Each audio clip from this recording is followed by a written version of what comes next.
Alors, dans cette campagne, il y en a un qui rêve de s'inviter dans le duel RN Renaissance, c'est Raphaël Glucksmann. Doucement mais sûrement, le candidat investi par le PS monte dans les sondages 11% d'intention de vote. Son credo, une France en économie de guerre pour mieux soutenir l'Ukraine, quitte à s'attirer les foudres d'une partie de la gauche. Sujet de Léa Dermedjian et Diane Cacciarella. Raphaël Glucksmann en campagne, où l'intellectuel venu se confronter au terrain, dans un quartier populaire des Yvelines. Donc voilà, il y a Raphaël Glucksmann, donc député européen. Hier soir, il est venu assister à une distribution alimentaire pour des familles précaires.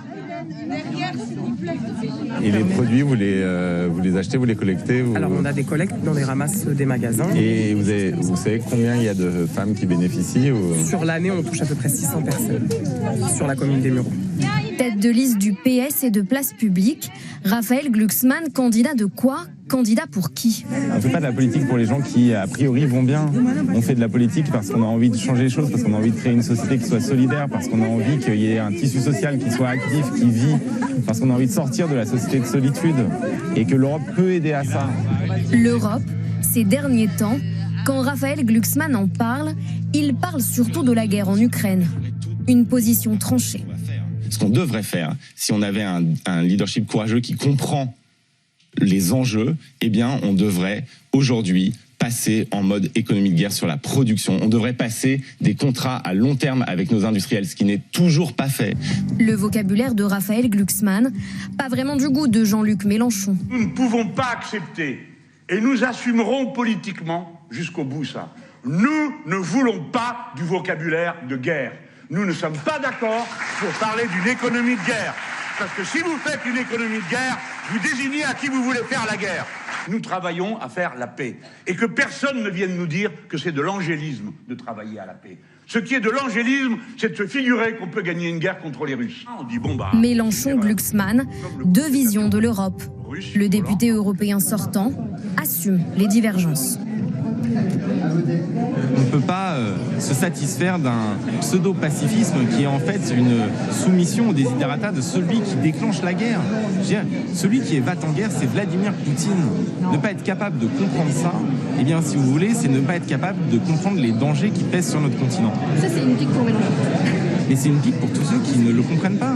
Et moi, je suis extrêmement serein sur cette question. Pourquoi? Parce que j'ai toujours défendu le même cap. Chacun sa position et donc chacun sa liste pour les européennes. Dépasser les querelles à gauche pour s'inviter dans le duel Rassemblement National Renaissance, voilà la stratégie de Raphaël Glucksmann. On a partout sur le continent européen une vague d'extrême droite déjà qui menace les institutions. Si on ne se lève pas aujourd'hui, demain c'est mort. Et qu'après 7 ans de politique d'Emmanuel Macron, les idées de l'extrême droite n'ont jamais été aussi fortes et le Rassemblement national n'a jamais été aussi haut. Donc ce n'est pas un barrage. Nous, on veut gagner les élections européennes, pas participer à un pauvre match inventé par des communicants entre Bardella et Attal.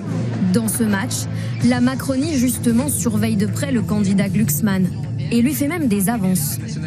On peut parler de Raphaël Glucksmann, par exemple, qui, pour le coup, vote beaucoup de textes comme nous et qui, à mon sens, aurait sa place chez nous. Et je pense qu'il serait beaucoup plus influent et beaucoup plus efficace s'il était chez nous, par exemple.